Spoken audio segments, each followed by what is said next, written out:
In this video, I will be visiting the David Stirling Memorial, a bronze statue commemorating the founder of the SAS, the renowned Special Forces unit of the British Army.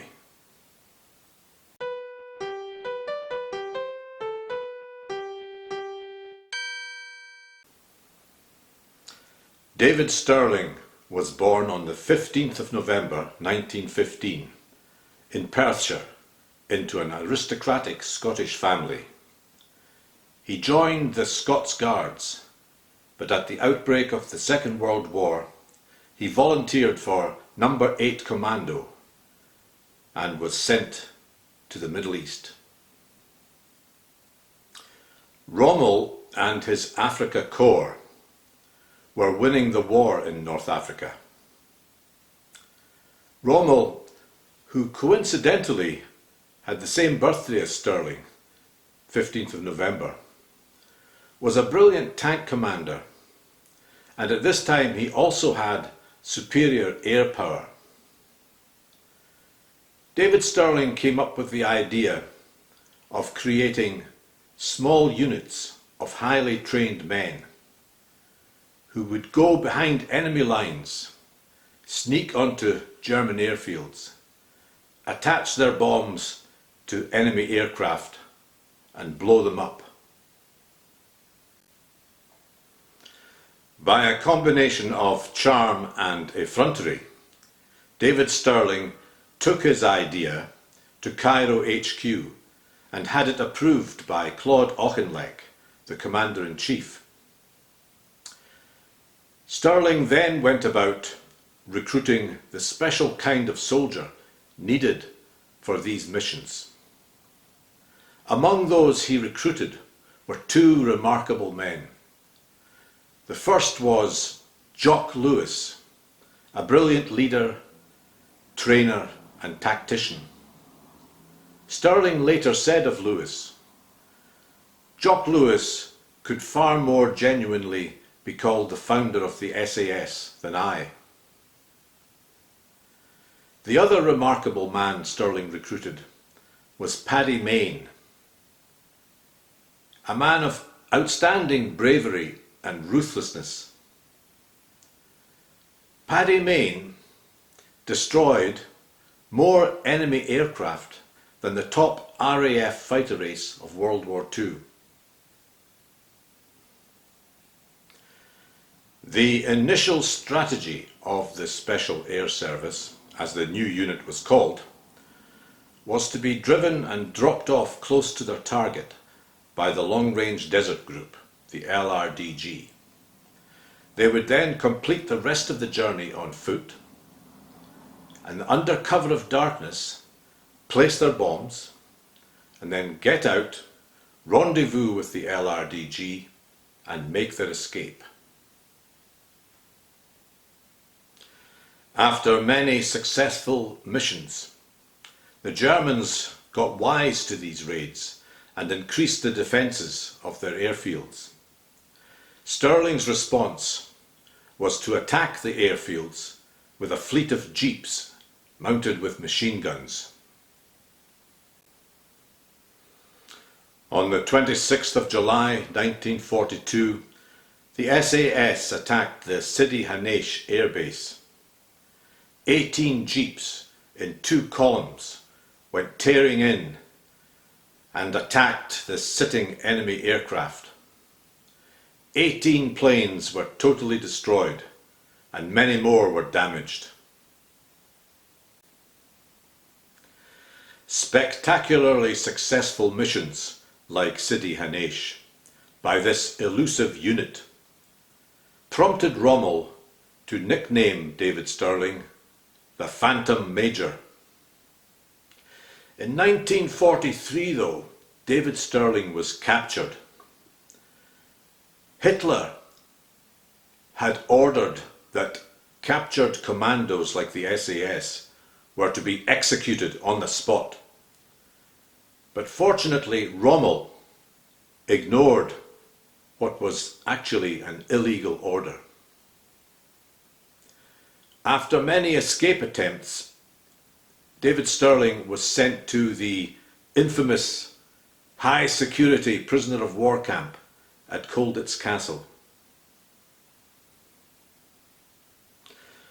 Paddy Mayne took over leadership of the SAS and showed remarkable leadership and bravery as the war moved to Europe.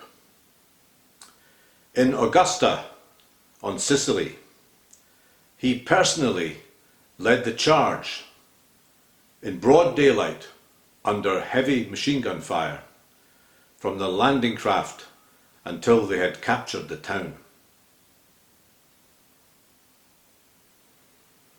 Later, in Oldenburg in Germany, Paddy Mayne rescued several of his men who had been pinned down in a ditch.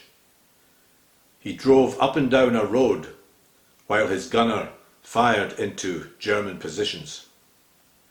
It was a courageous act that astonished everyone who witnessed it.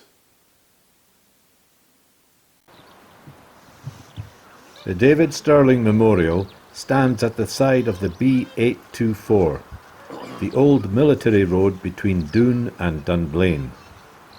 It commemorates not just David Stirling, but all the SAS men who died in the Second World War.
in remembrance of all those members of the Special Air Service Regiment who have died in the service of their country and have given their lives to uphold the principles of freedom and justice.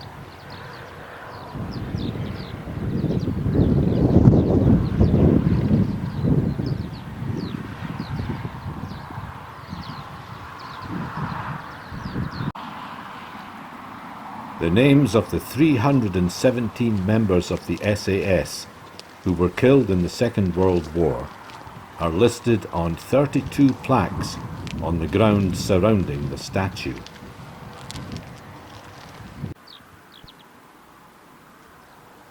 At the foot of this one, we see the name J.S. Lewis, John Steele Lewis, Jock Lewis. Jock Lewis was put in charge of training.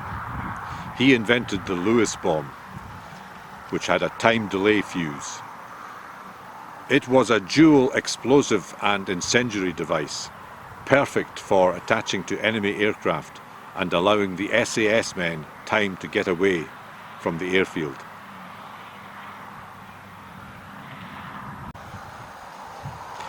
His parents always told him to be someone great. He himself would say to the men, "Never run away.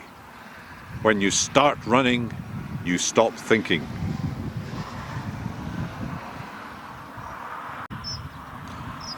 Jock Lewis would also say that collecting the dead was a waste of time. But he himself was killed, returning from a mission when they were attacked by enemy aircraft. He was buried in the desert, but his grave was never found.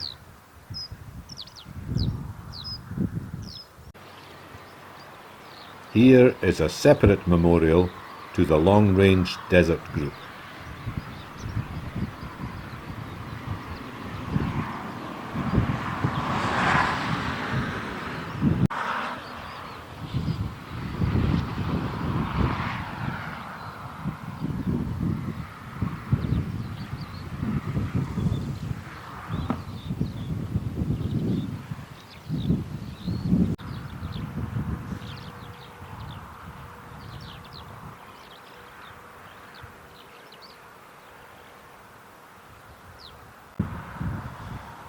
This is a very good statue by the sculptor Angela Connor.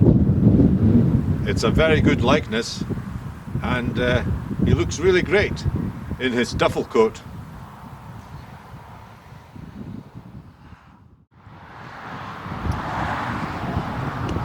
Yeah, I really like this statue. It's in a very appropriate location because David Stirling, he was from this area. His ancestral home, Keir House, is just over the hill there. So it's just a great, perfect location for him. And the inscription, David Stirling, founder of the Special Air Service Regiment, 1941. Yeah, I really like it. It's great. It's a nice part of the country. Just right for him. Great statue to a great man.